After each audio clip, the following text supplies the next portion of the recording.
계속 예수님을 이겨먹으려고 하는 자기들의 지식, 생각이 있는데 그걸 가지고 이건 아니야, 이건 그럴 수 없어 하면서 계속적으로 그 자기의 뜻들이 관철되기까지 그 따지고 들어가는, 그래서 이번에는 틀림없이 우리가 이길 거야 하면 결국은 계속 이 예수의 승리로 이겨나가는 거죠. 이런 부분을 11장 후미에서 12장 오늘까지 계속 볼 수가 있는 겁니다.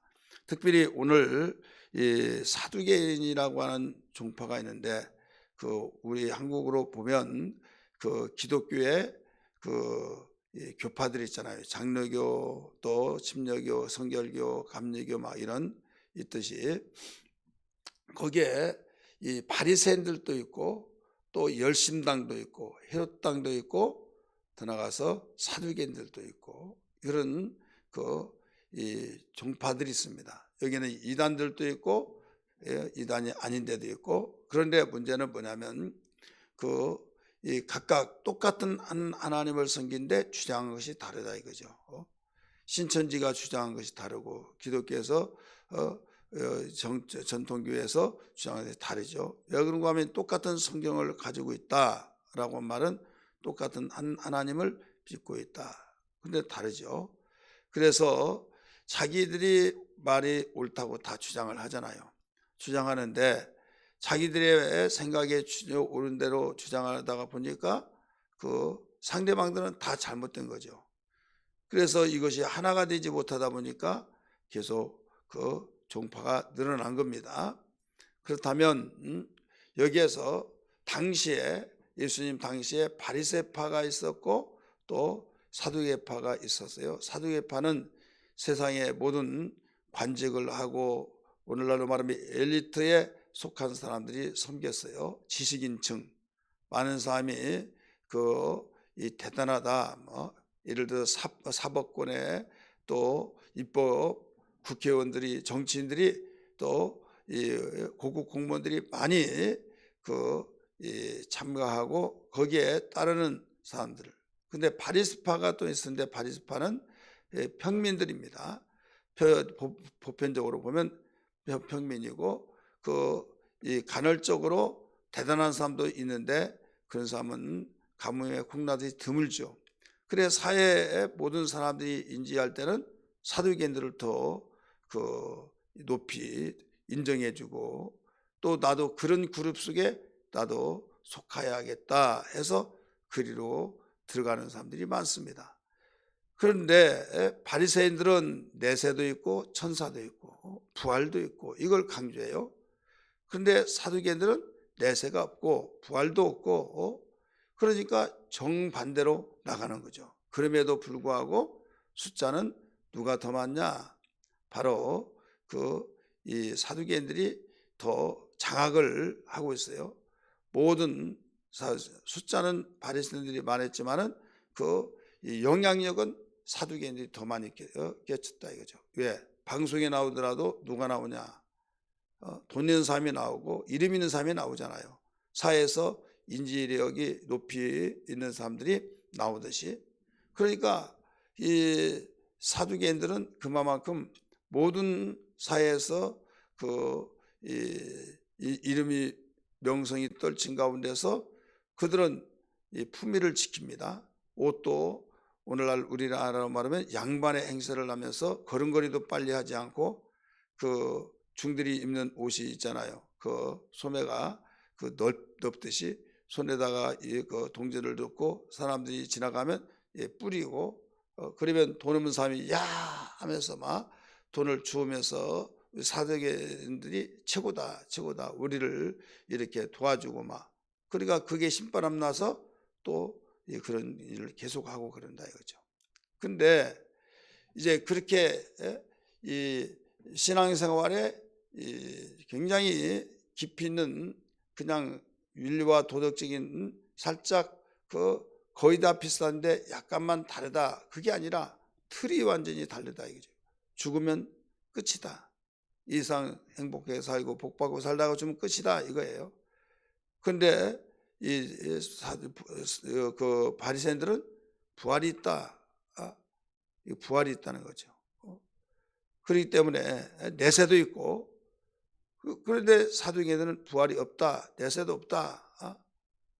근데 예수님이 이제 중요한 거지. 예수님이 부활이 있다, 내세가 있다 막 하면서 복음을 증가하니까, 야, 예수가 저 바리새인 편에 들어주네, 이렇게 이제 오해를 하고 예수를 어떻게든지 궁지에 몰아넣으려고 오늘 그 사건을 일으키는 장면이 나오죠.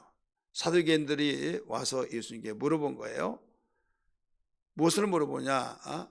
우리 형제들이 있는 어떤 한 집이 있었다. 한 예를 들어서 이제 말한 거예요. 7 형제가 있는데 그 큰아들이 결혼을 했다.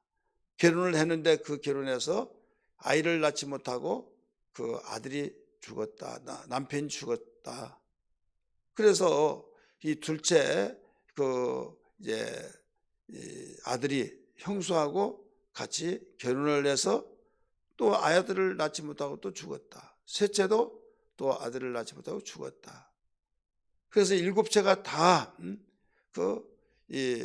그 여자하고 결혼을 해서 살다가 아들을 낳지 못하고 죽었는데, 여기에서 부활 때, 부활이 선생님은 있다고 하니까 부활할 때는 그 한 여자를 가지고 7 남자가 잠을 자고 죽기 전까지는 정식적으로 결혼을 해서 남편과 아내의 관계를 가졌는데, 그 여자는 부활이 있다고 하시니까, 우리는 없으니까 신경 쓸 거 없지만은 선생님은 부활이 있다고 주장하니까, 그 여자는 누구의 남편이 되십니까? 라고 질문한 거예요. 자, 질문이 굉장히 개박하죠. 세상에 이런 일이 어디 있냐 하는데, 모세 율법에 성경 거기에 있어요. 이걸 일명 계대계론이라 이렇게 말합니다. 계대계론. 하나님은 이 가문의 1000대까지 대가 끊어지지 않게 해서 이런 결혼법을 선포하셨어요. 또 그 당시 그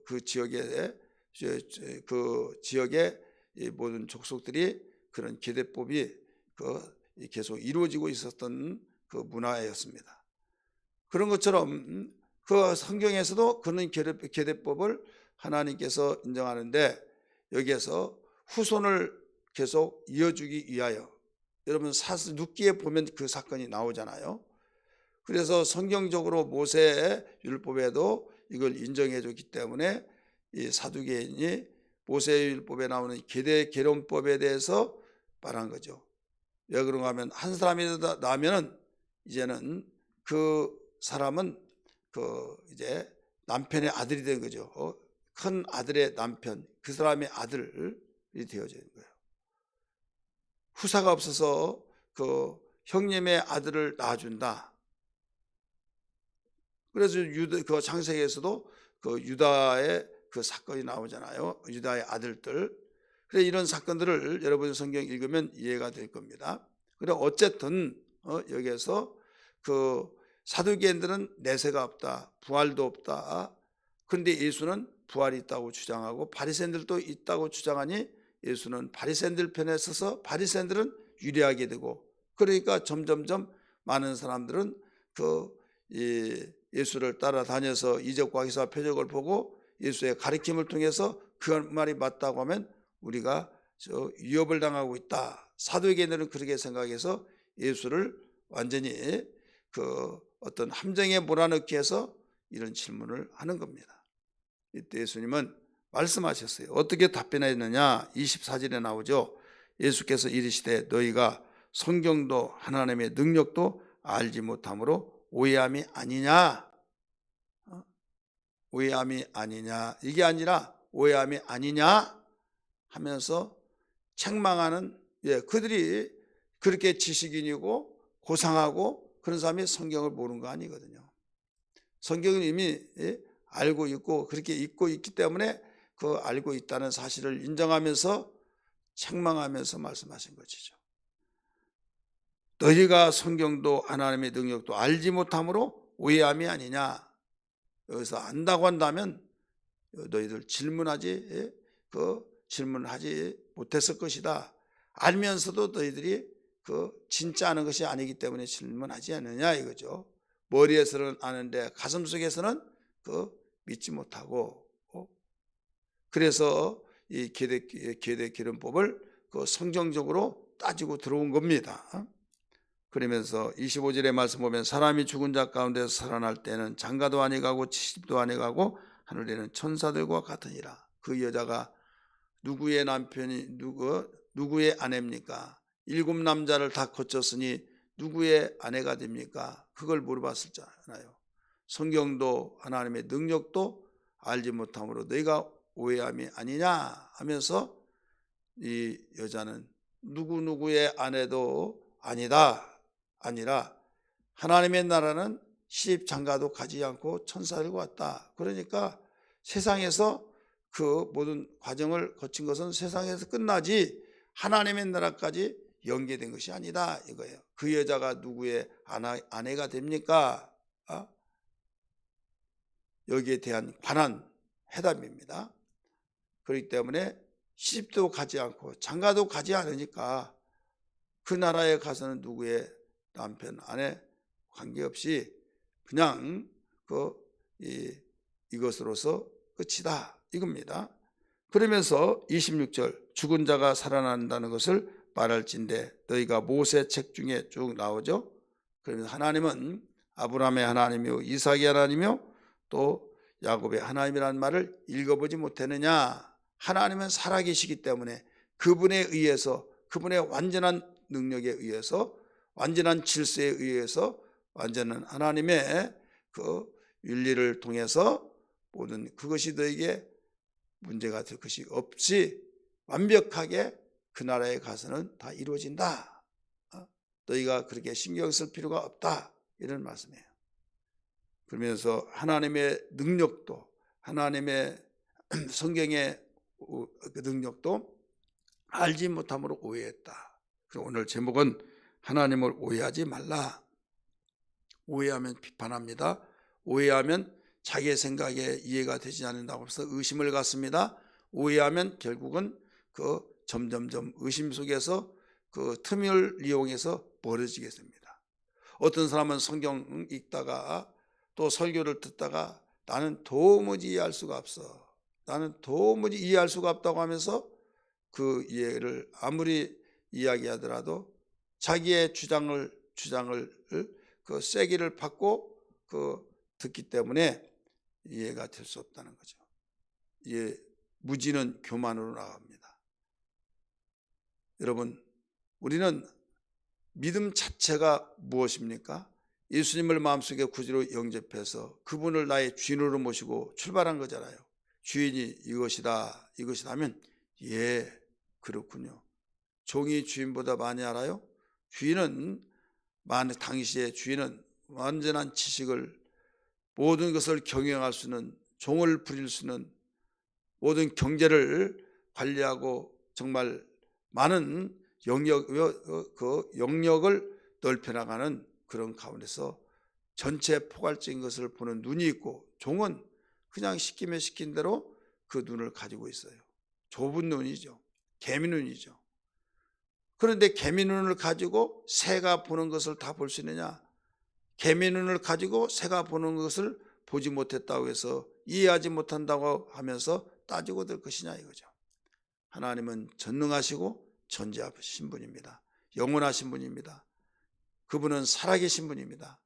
그래서 의심에 대해서 오해하지 말고 우리는 그 말씀을 믿고 깨달지 못하면 하나님 무지한 것을 긍휼히 여겨주시고 깨닫게 하여 주옵소서. 기도할지언정 내 생각을 관철시키기 위해서 따지고 들어가면서 오해하면 안 된다. 이것을 여기서 일러주셨습니다. 오늘 우리는 주님 섬기면서 주님만 따라가는 믿고 순종하고 나가는 것이 우리의 겸손의 자세인 것을 믿고 이런 신앙 되기를 주의 이름으로 축복합니다.